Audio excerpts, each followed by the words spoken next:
Welcome back to part 2 of this 5-part series on reclaiming your authentic self. And today I'm going to share with you the 7 things we need to know about trauma. Now this is critical so that we can gain emotional mastery, learn to love and accept our perfect imperfections, heal the pain from our past, and that's critical so that we can conquer something I call the worst day cycle, which we'll deal with at the end of this. But real quickly, let's go through the 7 things we're going to cover about trauma. The first is knowing what trauma is. Number 2, what happens to us when we experience trauma? The third is what creates trauma, what trauma leads to, knowing if we've ever experienced it in our life, knowing why we have to heal it, and finally, how it leads to what I call the worst day cycle. So let's start with the definition. Now, my definition is a little different than most. Most people would consider trauma, like a car accident or an earthquake or a abusive situation, something very severe. Well, after all the years of research and study I've done, I have a completely different definition now. And I define trauma as any life experience that emotionally damages a person, regardless of whether there was a conscious intent to do that, meaning, somebody else did something and there may have been no conscious intent to hurt us. But if we have a negative emotional experience, that's trauma. And the reason I say that is because of number 2, what happens to us when we experience trauma. Now, as I go through this, because I'm going to be pushing against long-standing beliefs you've had about how you define trauma. So I'm going to use a lot of quotes and a lot of information from the leading trauma experts and basically scientists in the field, doctors in the field on this research. Because, while you may trust me, most people are like, well, I want to know what the experts say. Well, I've pulled from Peter Levine, Bessel van der Kolk, and Pete Walker, who are basically the 3 leading experts on trauma, what happens to the brain and body, and in these areas. So, there are plenty of experts, but these are, especially Bessel and Peter Levine are basically known as, the 2 of the major trauma experts and how to heal from trauma.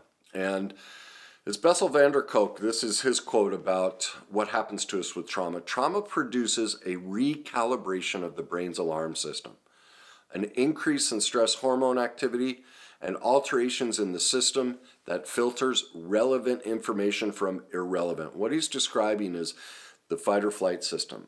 Because just getting yelled at, even just hearing me talk, redefining the definition of trauma, triggers your fight or flight system. Well, did you hear what happens? When our fight or flight system gets triggered, it completely recalibrates the brain's alarm system, even that little bit. All right? It also changes hormonal activity and alters the complete body, our whole system. Whenever we experience stress, what they call stress, the clinical definition is really fear. Whenever we have a stressful, fearful event of any kind, we are altering the whole makeup of who we are. That's how devastating and impactful any type of so-called negative emotional experience is. That's why I call it traumatic, because it alters us. We are no longer the same. And the more we experience this, the more the body, what we inhabit, deteriorates.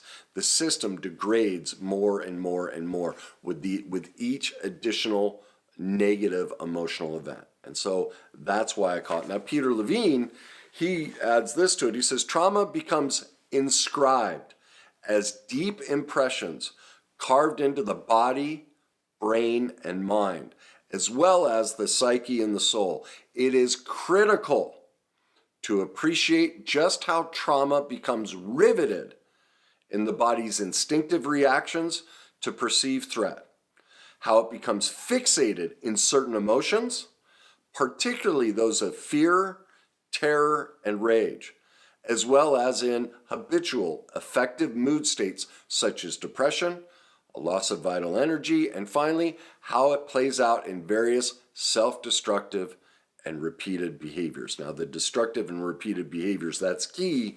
This is part of what led me to the worst day cycle, which I'm going to talk about at the end. You're going to want to stay tuned for that. But do you see, when we experience negative emotional events, it carves a deep imprint in all of us.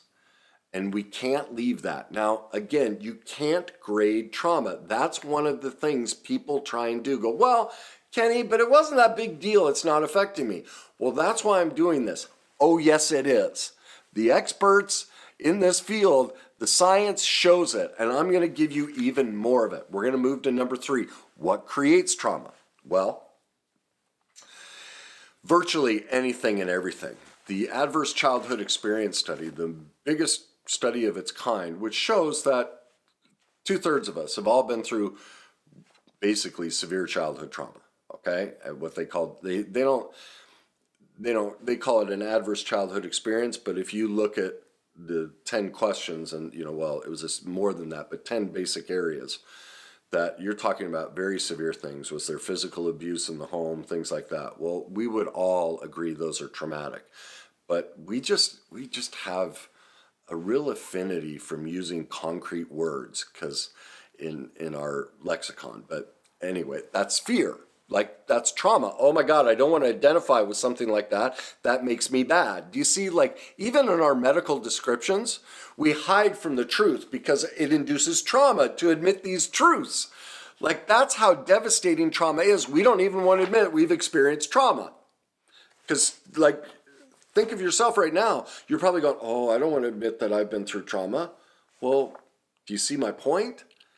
We are so underdeveloped emotionally. We lack emotional mastery that any type of a so-called negative word, even a negative word, and we all experience trauma over it because of the lack of emotional mastery.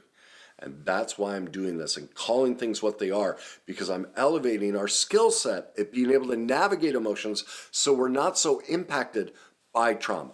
So what creates it? Well, in the Adverse Childhood Experience Study, they even said stress during pregnancy. So moms, if you had any type of stress during pregnancy, well, of course you did. Morning sickness, trying to walk around with an alien crawling out of your stomach. Just the experience of an alien in your stomach. I shouldn't call a baby an alien, but I would think, I've never had a child, but I would think it'd be overwhelming.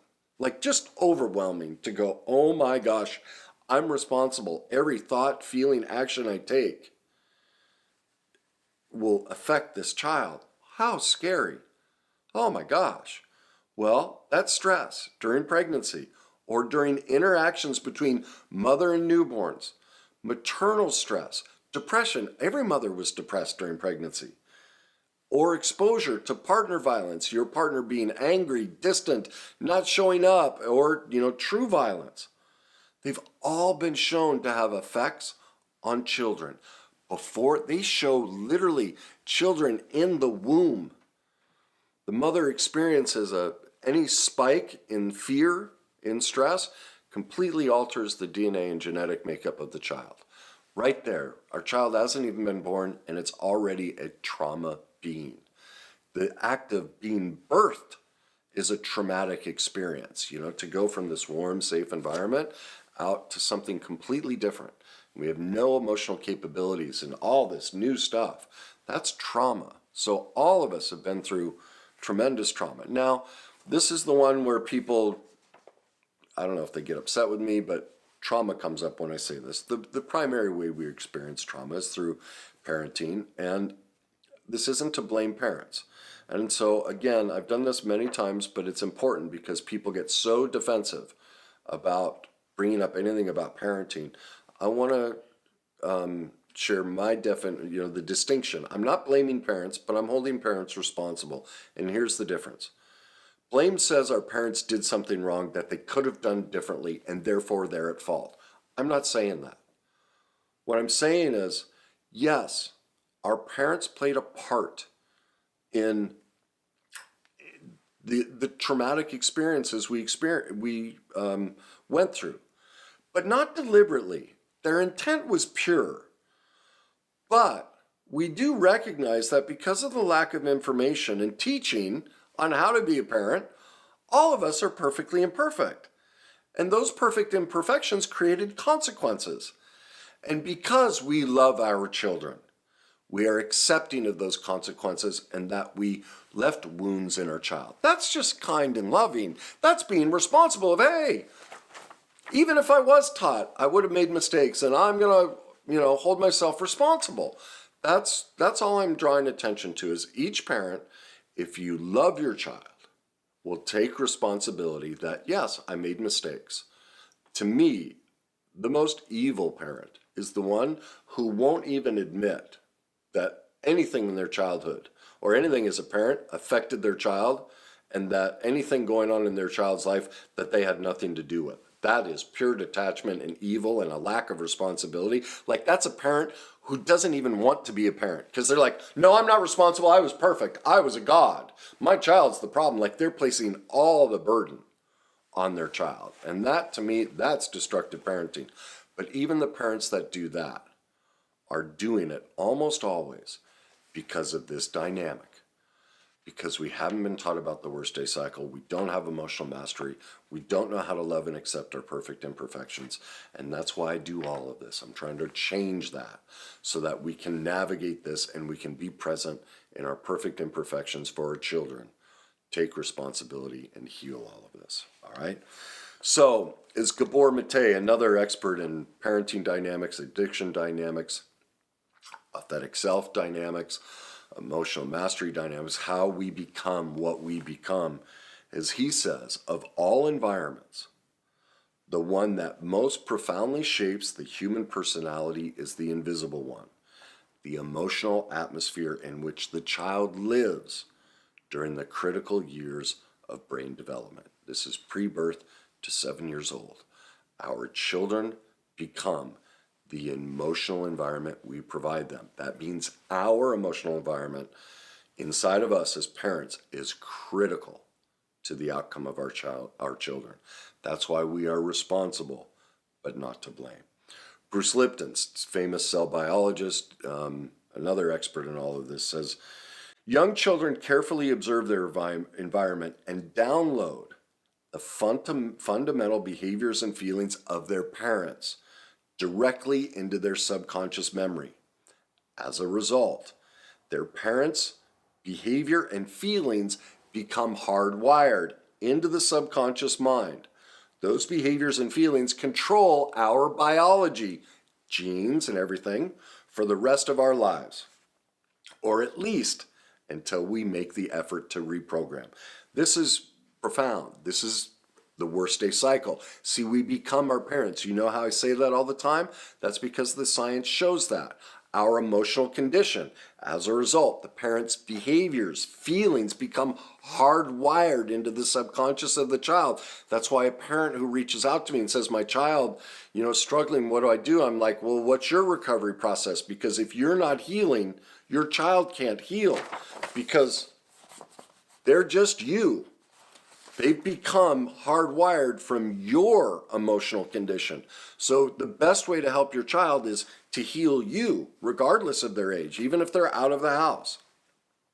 Remember, as he says, or at least until we make an effort to reprogram them. That's why all of us are living our life 95% of the time in our subconscious. We're just replaying what we learned in childhood from our parents. He's the one who, showed all that. Well, I don't want to say that he's the one, but this is why all of the things I've said in all my other videos, they all tie together. They all go, with these people, behavioral scientists and everybody that's shown how all of this stuff works. He goes on to say, whenever, or actually this goes from Foster Klein and Jim Fay, Parenting with Love and Logic. And this is why when you're taught a different style of parenting, what we don't realize is, as he points out, whenever we order our children to shut up or stop arguing or scream at them, turn off the television, we're sending a message that slashes into the child's self-concept. When we give our children orders, which is how almost all of us have parented, we're saying, you don't take suggestions.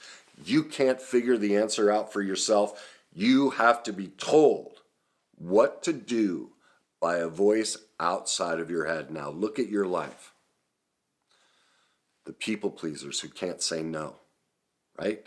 The people who don't know their needs and wants. The people who you ask them, what do you like? What do you want to do? I don't know. I don't know. That's all trauma.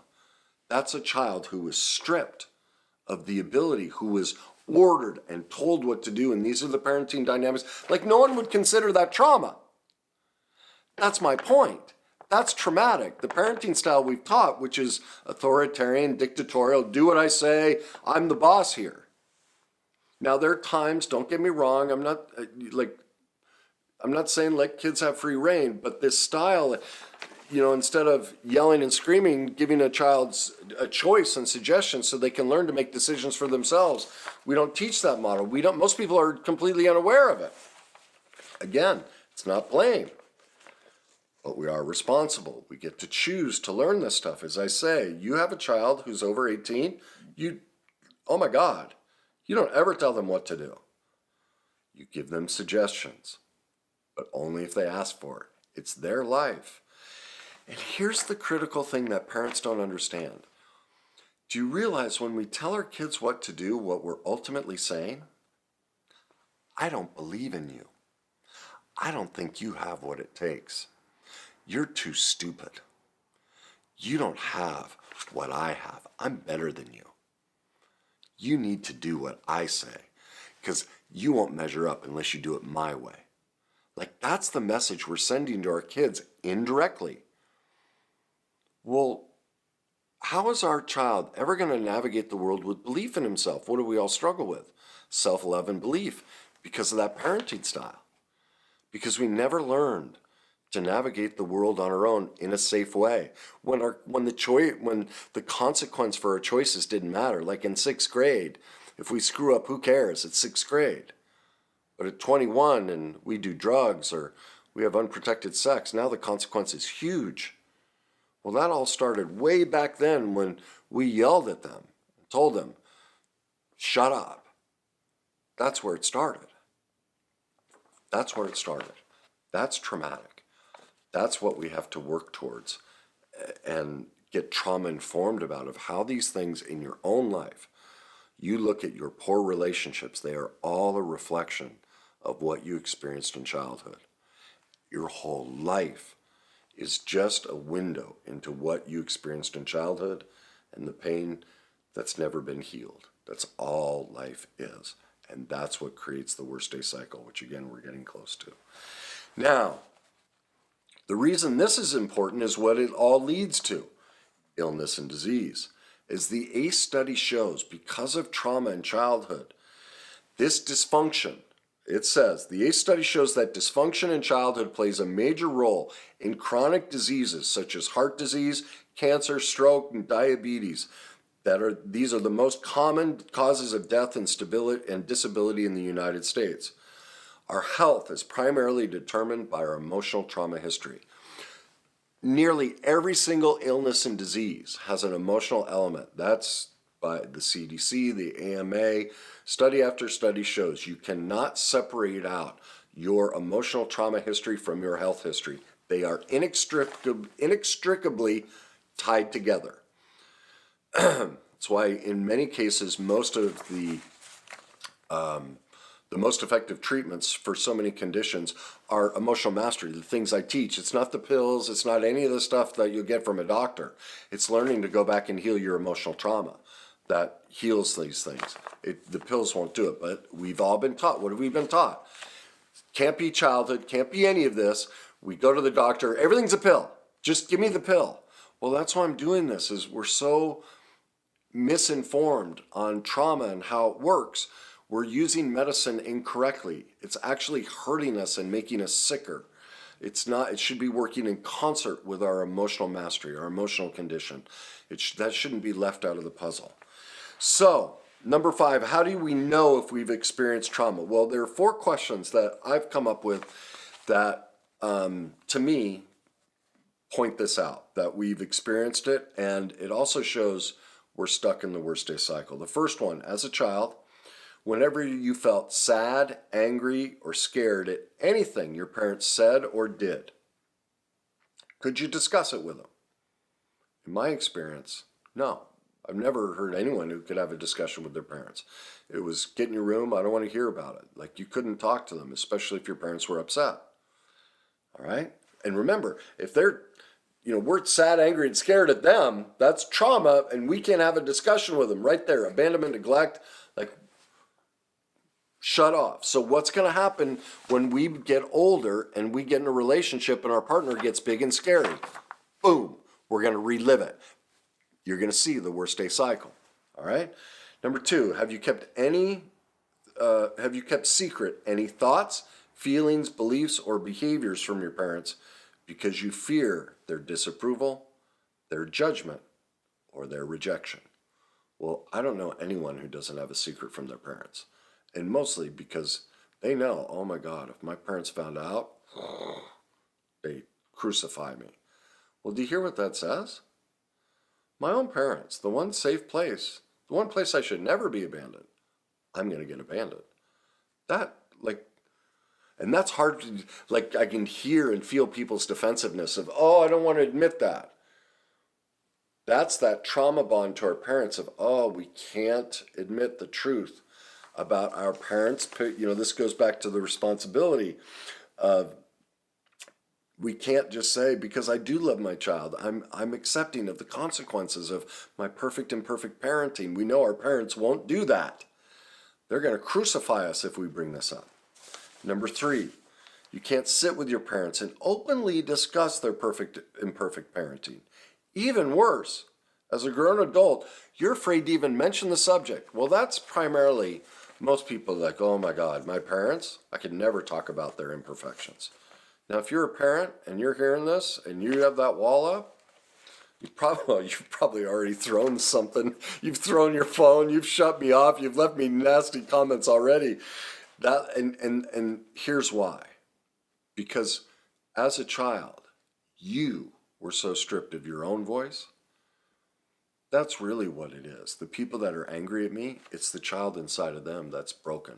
Because it was so beat into them that you must sacrifice your life for your parents' happiness, that, do you see, to confront that would be the death of you.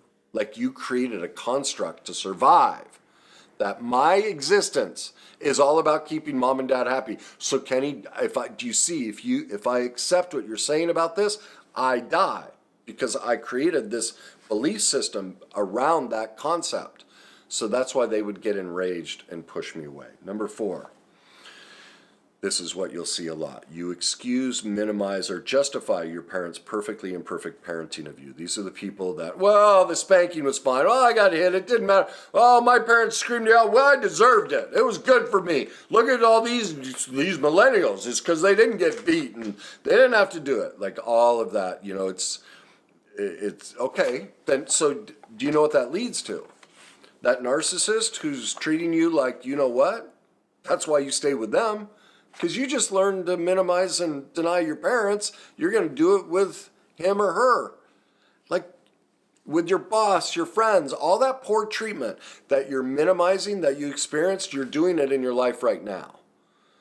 You don't do these. We learn about relationship from our parents. Your relationship history shows me your childhood history with your parents and what you experienced from them and how they treated you. There's a direct, irrefutable connection between the two. All right? We learn about relationship from our primary relationship with our parents. So, why is it important that we heal this? Alice Miller really speaks to this perfectly. She says, we cannot really love if we are forbidden to know our truth, the truth about our parents and caregivers, as well as about ourselves. We can only try to behave as if we are loving. But this hypocritical behavior is the opposite of love. It's confusing, deceptive, and it produces helpless rage in the deceived person. So whether it is ourselves or our parents who avoid this mourning, It means that we remain at our core the one who is unloved. For we have to dislike everything in ourselves that is not wonderful, good, and clever. By doing so, we perpetuate the loneliness of childhood. We despise our weaknesses, our helplessness, our uncertainty. In short, the perfectly imperfect child in ourselves, our parents, our children, and in others. And this is what creates the worst day cycle. It is forbidden for us to know the truth. That's at the core of the worst day cycle. That's at the core of the inability to gain emotional mastery. That's at the core of the inability to love and accept our perfect imperfections. And this is why trauma is so significant. It starts everything.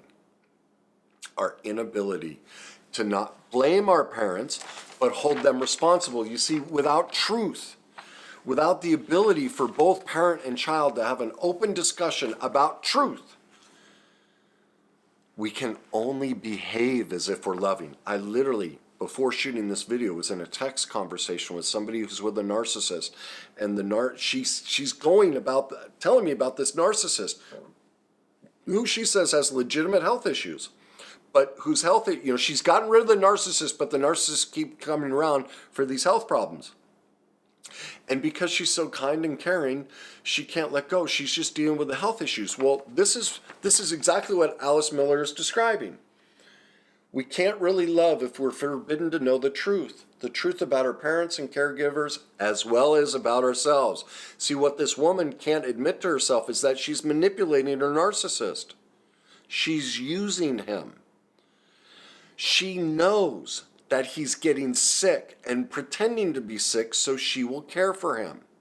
She admits it in her messages, so she can only try and behave as she's loving, right? She's pretending because she knows it's manipulative. She says, I know he's just using me. But she says, I'm a kind, loving person. See, she's lying to herself. She's not being kind and loving because this hypocritical behavior is the opposite of love. She is using him so she can feel like she's a loving person. Well, she learned that in childhood. When we know somebody is manipulating us and we give into it, we then are joining them in the manipulation. We are an enabler. Now it is a dual manipulation. We are both sharing equally in the harmful dynamic, and that's exactly what Alice Miller is describing. And this is all of us. I talk about this in my I married narcissist. It's because I was pretending. I was behaving as if I was loving, and every person who's ever been with a narcissist is behaving also. They are mutually manipulative, just like the narcissist. They just do it differently. None of us are in truth. None of us are kind or loving. We're doing the best we can. We're not to blame, but we are responsible. And that's why this is so critical, why we have to do this work. Because what ends up happening? Without it, we despise our weakness, our helplessness, our uncertainty. Think of it. Think of all of us with the relationships, and we can't stand how much we hate ourselves for how weak and silly and all the different things. That all goes, this is wounding back here that we've brought into the present day. We must gain emotional mastery. We must love and accept our perfect imperfections, conquer the worst day cycle, heal the trauma from the past so we can reclaim our authentic self. And one of the ways we do that is by becoming trauma informed. So what is the worst day cycle? Well, the worst day cycle is, it kind of extends off of, well, Freud and Janae, they talked about repetition compulsion. Bessel van der Kolk did a whole series on it, paper and stuff like that. But they're really talking about deep, severe trauma. The worst day cycle, which I really developed, is I show how it's everything we do. Your career, like all we ever do as humans is recreate our trauma. Like, because science has gone further, I can show that every aspect of your life, all you're doing is replaying the trauma from your childhood. Nothing else in your hobbies, careers, everything. And as Joe Dispenza puts, because of the chemical release and what happens to us in childhood, we choose to remain in the same circumstances because our brain and body have become addicted to the emotional state they produce and the chemicals that arouse that state of being.